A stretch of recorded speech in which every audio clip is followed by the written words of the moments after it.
Hello, I'm Mubin Saadat, Deputy Opinion Editor at the Straits Times. And joining us today is Lions head coach Gavin Lee. We thought we'd get straight into World Cup season. We're well into the knockout stages. And the football frenzies, of course, gripped many nations here. What are your thoughts about how the Asian nations have performed so far? World Cup is the biggest stage, right? I think it's nice to see more Asian teams competing this time, but at the same time, you get reminded of where the global standards are.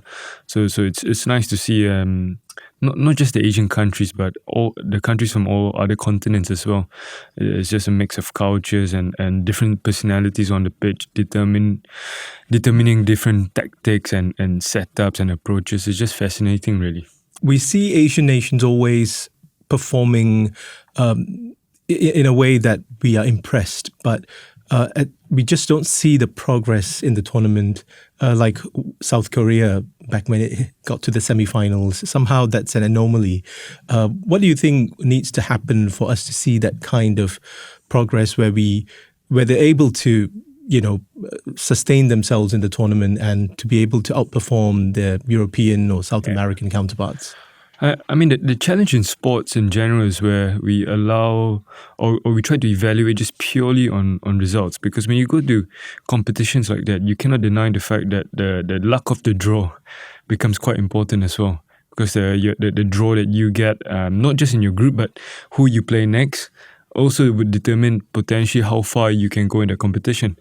But I think what's potentially a little bit more observable and more trustable is the kind of performances that the teams are putting out there. And I think if you watch Japan, Korea, they're shown that in games against their European oppositions and others, they are as good as, or if not better, in many phases of the game. Any lessons for us in the way you've seen Asian countries perform? Yeah, if you look at Japan play Brazil, right? What a performance! Yeah, it just shows that when everybody's very aligned, if everybody's bought in, if the whole country's back the team, it can be such a powerful vehicle for very good performance. When you talk about the Asian Cup, which is of course the historic qualification, we are playing against the likes of Australia and Iraq, who have been in the World Cup. What are your thoughts about how we will fare against these teams? How do you think we should set ourselves up when we talk about these kinds of teams that we're facing? Yeah, I think this was something we addressed fairly soon after we knew our draw with the boys inside, and we arrived to Asian Cup with a certain identity. Where we want to be calm and consistent regardless of things that are happening on the pitch, outside the pitch. And we want to be the sort of team that we never give up, we never give in. So those kind of attributes, those kind of identity that I think a lot of Singaporeans can resonate with, those are things that we want to bring into those games against the likes of Australia and Iraq. And I don't think... I've said this before, the ranking, the FIFA ranking of these countries, tells you the context of how difficult the task would be, but it doesn't tell you the kind of mentality you should have. So our mentality going to those games would not change. Our approach would not change, which is to find every single way to go out there and try to get a win. You've spoken quite a bit about progress and focusing on the stage that we're in, managing expectations. How do you reconcile that with the fact that we have an ambition to get to the World Cup at some point? And is that in some way making people feel that we are not living up to expectations, that where we're underperforming, or we're not doing enough to get to that ambition that we have set ourselves for? Is that something that worries you? I think ambition is a good thing. I think with ambition, you allow people to dream, and dream is important because you inspire the next generation. But at the same time, ambition, challenges you to rethink a lot of your internal process. Because now, with ambition, you're trying to step out of your comfort zone. You're trying to go one level next. What's next, right? And that often is not comfortable, and that means you need to reevaluate everything you've done before. And that avoids you being complacent. It avoids you, sticking to the traditional ways, and that's good, right? That's good. Whether or not we do get there, such World Cup, for example, these major tournaments, in order to arrive to such major competition, it doesn't take just a couple of years of good work. It takes probably a few cycles. And that means we need a lot of good decisions made along the way. We need a lot of buy-in along the way. And unfortunately, something that people don't like to hear, but it takes time, And our job right now as the stewards of the national team, our job is to, again, put up performances out there to get more people on board, to show people that we can represent the country in a positive manner, and we will continue to try to bring us one step closer to where we want to be. Before the Asian Cup, we have the immediate business of the ASEAN Championships, which is what I think the team is focused on right now. What's your sense of where our talent is when we're talking about building up for these kinds of regional tournaments? Are you confident that we have the pipeline, talent pipeline at the youth level? Because you have coached the youth, and you've been very experienced with the Singapore Premier League in understanding where our local talents are. Is there something that you have seen that suggests that something good is happening? I'm looking at the example of when Japan qualified for its first Asian Cup back in, was it 1988? And after that, it became a regional superpower. Are you seeing something brewing along those lines where you're seeing the talent coming? I think first and foremost, let's not forget that recently we qualified for the Asian Cup. I think that feat in itself just proves that we have got a group of players that have the ability to get us to those stages, right? And I think the squad that got us there, you got a few senior players, but there's a core group of the next generation of players. And what we have seen also with that qualification in itself, we have reignited the passion for the game and for the national team. And that's good because you inspire the next group of players. Because for youth players, sometimes what they need is role models. They need to be able to see that it's possible. They need to see evidence, right? So now that they've got an evidence that, look, Singapore can qualify for the Asian Cup. So that should give them even more belief in themselves and more belief in that what's in front is achievable. And then hopefully that would snowball into us trying to repeat qualifying for the Asian Cup. One of the sort of arguments as to why we might not be able to get there as soon as we want to is a case of population, that we are a small country and that we don't have the talent pool that's big enough for us to get those the kind of players that we need to achieve that kind of success.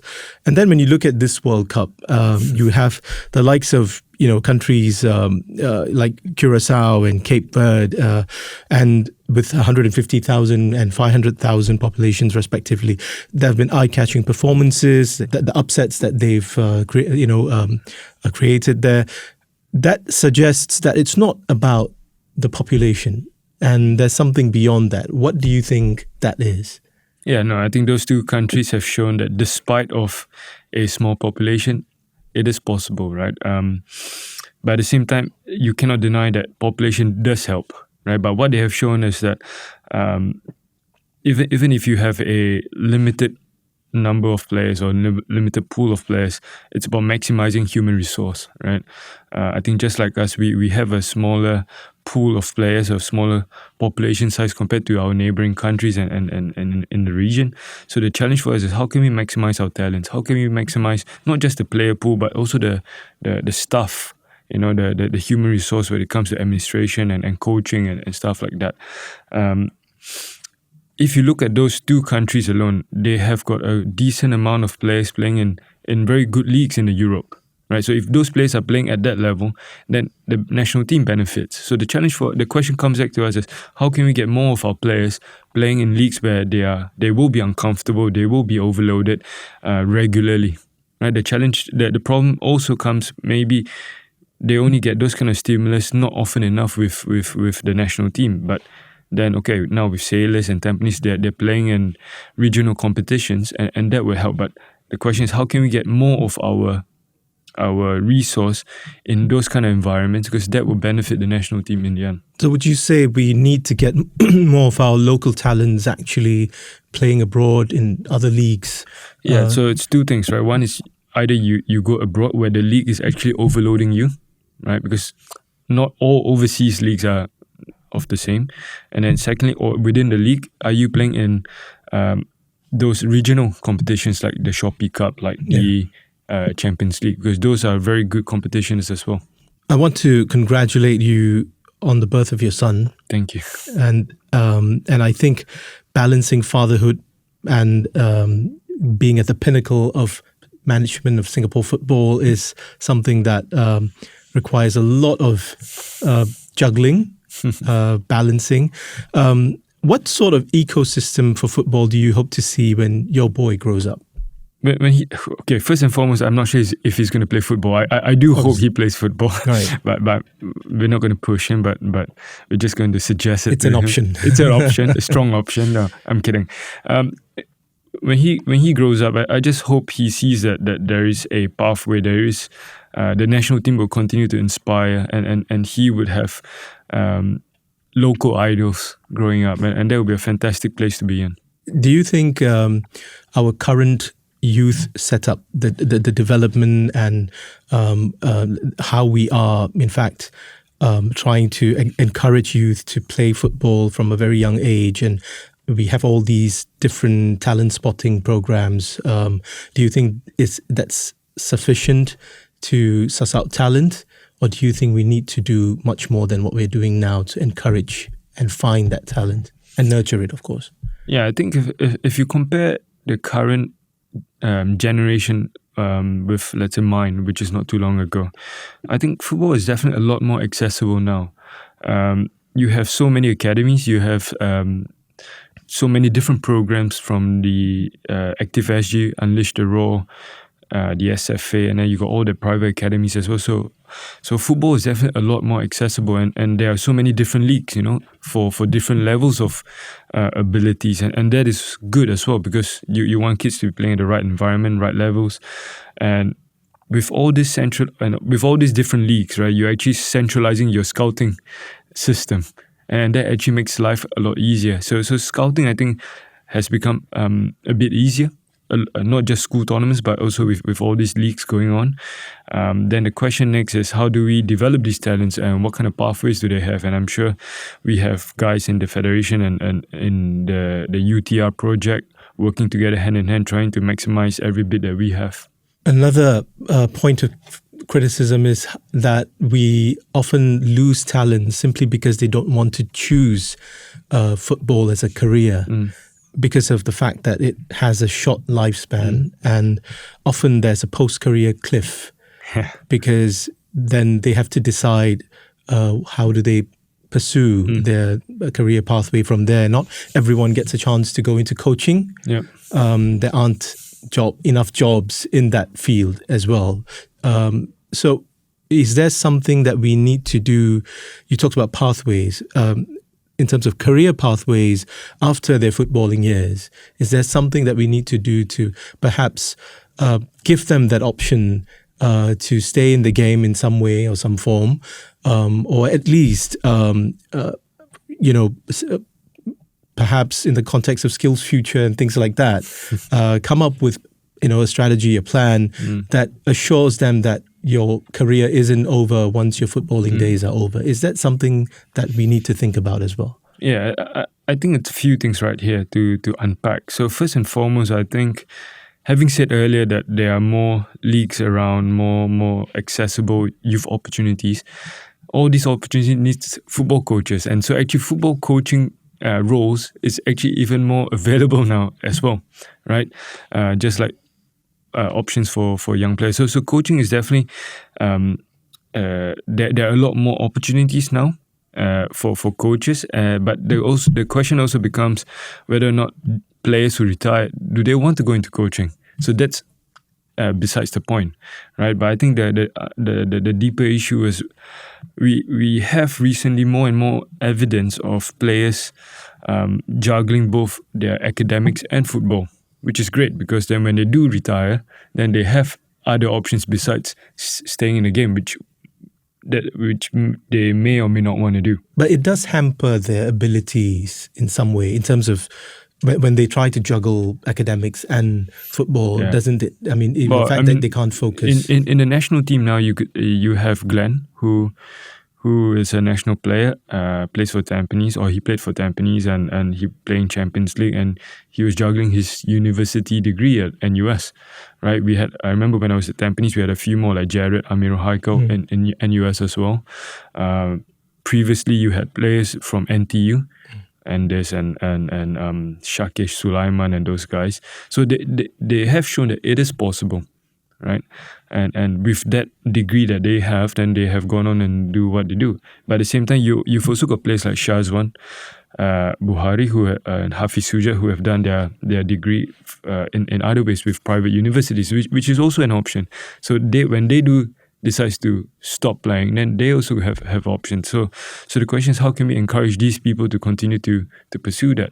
Of course, not everybody wants to do it, but that's fine, But as long as we have, again, evidence to show that it is possible, and if people are willing to support them, then I'm sure we'll have more of them in the future. Then there is also the Singapore society's Singapore society and what it values in terms of academic success, stability. There's that competition, that as they would say, the education arms race. Do you think that itself, as a cultural thing, it affects how the young ones, their decisions in terms of pursuing sport as a career? Yeah, you cannot deny that in Singapore we are quite fortunate to have options, right?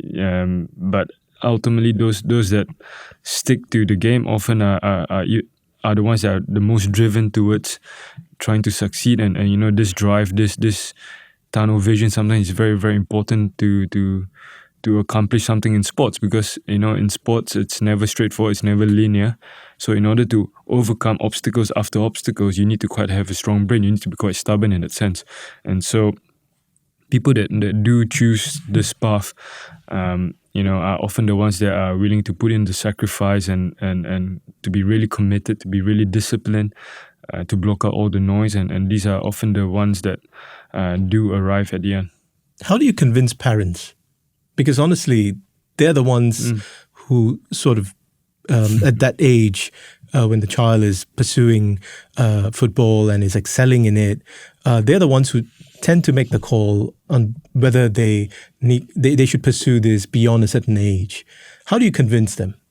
It's a tough one, but again, it goes back to if like in our role right now, if we can start to show everybody that we have more Glenn Quays, we have more of Amirul Haikals who have been able to do both, and then it shows that it shows them that it is possible. Because again, going back to role models, right? If they see that someone before has done it, then it will convince the next generation that it is possible.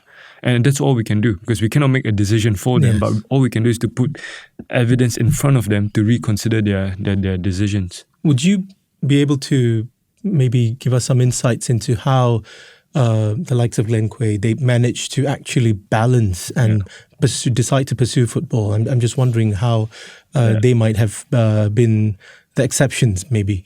Yeah, so the challenge is to increase the pool, and so look, it is not easy, right? Nobody's going to say that it's an easy path, but I think the individual himself or herself needs to want it, right? And I think these players have shown it.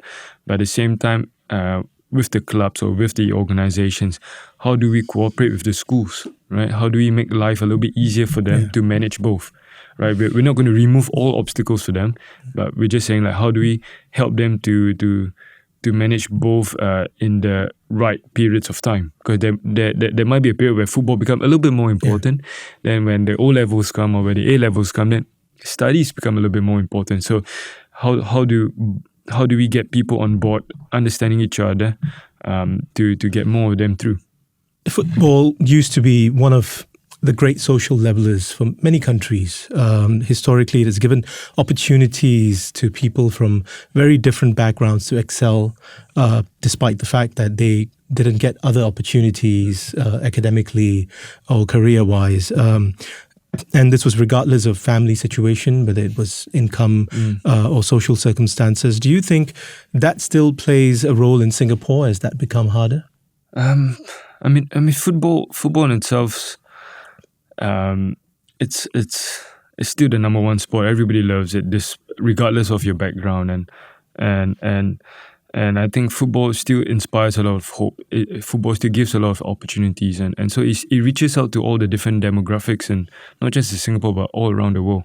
And so I think it will continue to be that way. As people are still very entertained, still very passionate about the game. I ask that simply because in the context of debates around schemes like direct school admission, which you might be familiar with, DSA, some families may have greater access to coaching, academies, competitive opportunities. And, is there a risk that pathways in sport become less accessible over time? And if so, how do we ensure that the next national team star can still emerge from any neighborhood? First and foremost, I understand the scheme, I understand the accessibility to coaching, but going back to the programs, right? I think when I said football has become more accessible, we have a lot of programs that reaches out to let's say the less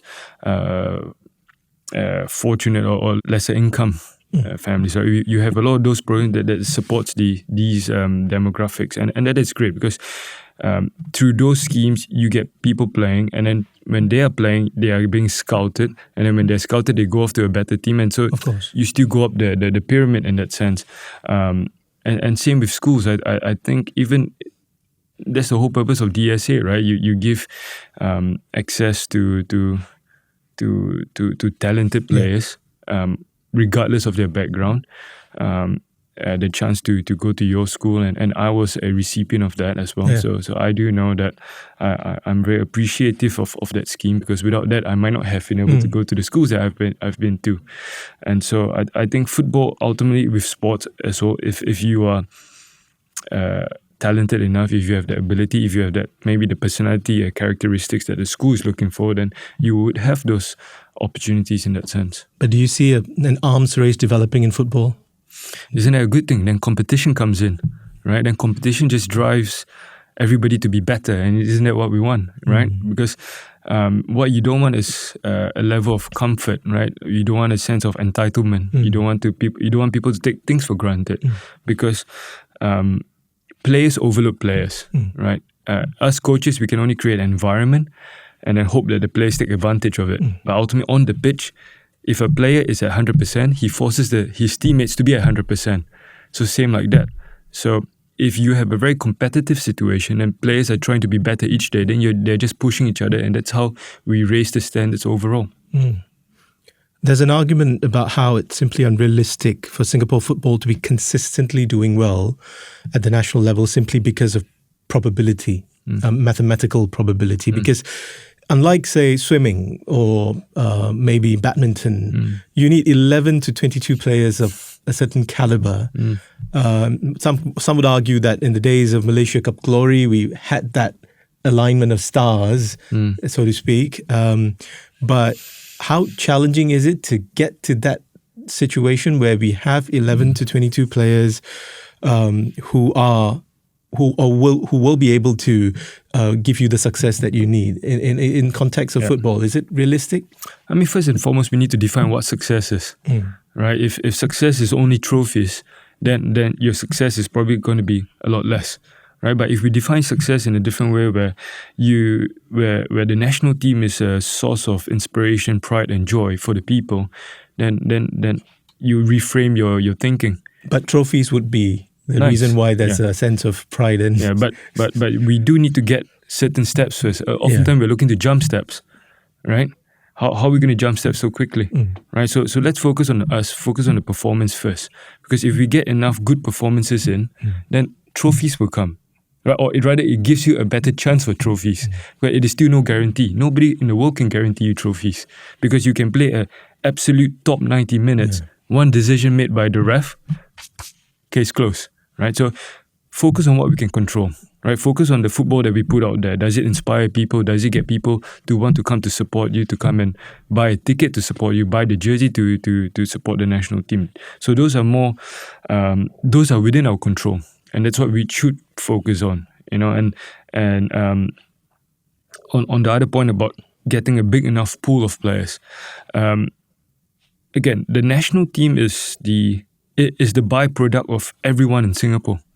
Everybody in Singapore coming together, because the schools are involved, the clubs are involved, private academies are involved, and the national team is kind of tip of the iceberg, right? So the question is, how can we get everybody as aligned as possible, as committed to the same cause as possible? How cooperative are we all together? Because if we can do that for a sustained period of time, then that gives you a better chance to get your desired pool of players, and then performance, and then fingers crossed trophies. Do you think that alignment is apparent now? I mean, is it something that you see happening? So what I do know is right now we've got very good support from again, the organizations, Sports SG, UTR, and then now with the new guys in the administration in FAS, they are really trying to work together, to come together, to be very unified, to maximize our resource, our talent pool, and then that should hopefully give us a better chance for the next few years and then the years to come. With ASEAN Championship coming up, what are your immediate priorities in preparing for it now? The tournament, it's about in a month time. We play Cambodia on the 24th of July. So as a group, we have just started a couple of weeks now, I think. Yes, and then we're going to Japan for the next phase of our prep.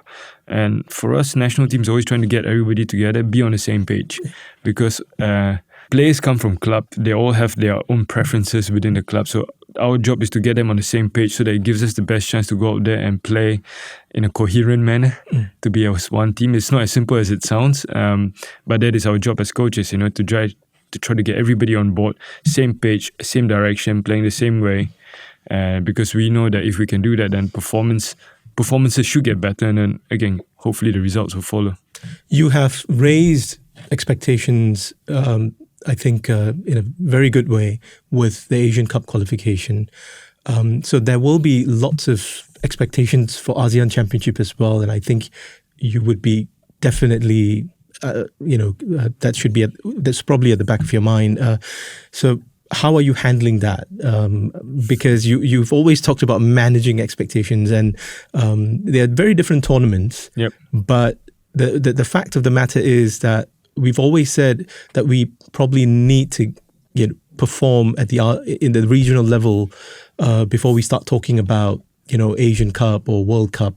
And we've not been really doing that in the last 12, 14 years. There was a time when we were the dominant force along with Thailand. Yep. But that somehow has waned, and we are now sometimes even struggling to get past the group stage. So how are you seeing all of this and preparing for this tournament? Expectations is not a bad thing, right? People should expect, because when people expect, they're actually caring for the team, right? We'd rather be in this situation where people don't care and they got no expectations. So right now we've got some sort of momentum. That's great. But internally, how we deal with it is important. Again, we go back to what we can control. I can't control what you expect of me, but I can control what we expect of each other within the group. And so our job is to make sure that every single day we take nothing for granted. We really want to go out there and perform in a way where our performance will allow us to go as far as possible in this competition. But again, it's all about staying absolutely focused on things we can control every single day, right? Let's not complicate it. Let's not look too far. Let's not look outside of our bubble too much. Every single day, 100% best versions, because that will give us the best chance to go out there and perform in a decent manner. And then, again, if the stars are aligned, then we will go where we want to get to. How do you communicate this mindset to your players? How is it with your conversations with your players when you try to address all the critics out there, but at the same time try to help them understand that it's all about the stage we are in, yep. And it's not about trophies, and it's about the performance. Yeah. How do you communicate? Well, Jason, it's not about the trophies. It's about what will get us there. Right, and ultimately, it's going back to things that we can control. Not to bore you, but for the group, it takes time, right? It's not like in 5 minutes, okay, this is what we're going to do, blah, blah, blah, and boom, here we go. It's not as simple as that. It takes time because we need to lay the foundations of certain narratives, certain thinking tools, and then we build on it each window. And I think now we are arriving at a stage where I think we are clearer about our destination, where we want to get to. We are also clearer how we want to get there, or what's necessary to get us there, which is the daily behaviors and stuff like that. But it definitely helps that we've got a group of senior folks that are very aware of what is necessary, and they hold the group accountable, right? So that is a self-regulating group in that sense, and my job is to fuel that, provide the necessary stimulus whenever we go off path, which is normal, and bring us back on board. But at the same time, with the group, with the senior boys, they are also managing each other very well, and that helps. On Goal 2034, we are about 6 to 7 years away from when qualification starts. You have mentioned many times about how you're a believer in progress and focusing on the process, and also about what we can control. Yep. So, and no doubt, Goal 2034 is an aspiration, an ambition, and nothing wrong in setting those targets because you need to work towards something. Yep. But what's your sense of where our talent is right now, especially in the critical age groups that would feed into that eventual World Cup squad? Yeah, I mean, first and foremost, that competition is still quite a few years away. But like we all know, time passed very, very quickly. But what we have in front of us is AFF, but the Asian Cup in January next year. And I think that competition can potentially be a very important tool to help, again, facilitate future progress. Because if we go there and, again, perform in a manner that, inspire the young kids, inspire the private academies, inspire the schools, inspire the different organizations. I think then that would give us a bigger chance to have an even more unified country when it comes to football to move forward. And then that would give us a better chance for what's next. There's always this concern among footballers that one might have peaked too early when they start performing really well at a very young age, and they get exposed to top-level football. Are you worried that as a manager that you might have peaked very early because you're already at the pinnacle of Singapore football management? Yeah, so again, it's based on your definition of what peak is. I don't think I've reached my peak yet, right? Because every day is a learning day for me. Every day, from trainings, from meetings, from conversations like this one as well, I take away lessons that I evaluate critically about how I can do better, what was not so good, what was good. So every day is a learning day. Every competition is an opportunity to learn from, and so I think I'm still quite far from my peak, if you ask me. I think many, based on how you've performed in this short time, would want you to go beyond the 18 months that you've been given. Yeah. But where do you see yourself perhaps after national football? Do you see yourself potentially, are you thinking about maybe exploring coaching opportunities in Europe or, in one of the bigger leagues?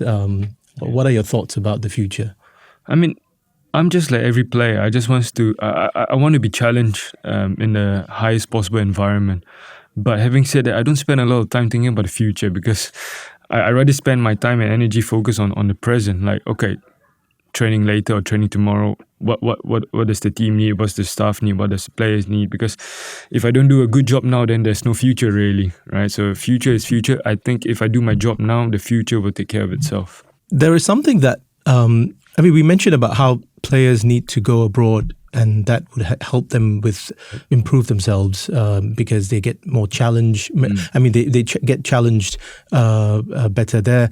But for coaching, would you say the same?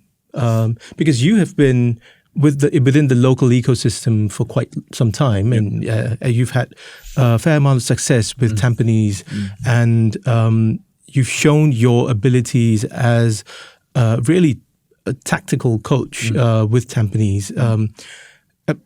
And I think your success with Tampines has been part of the reason why you were, in fact, chosen to lead the national team. So is there something that actually we are doing well then at the local level when it comes to coaching, that you have been able to nurture your abilities here?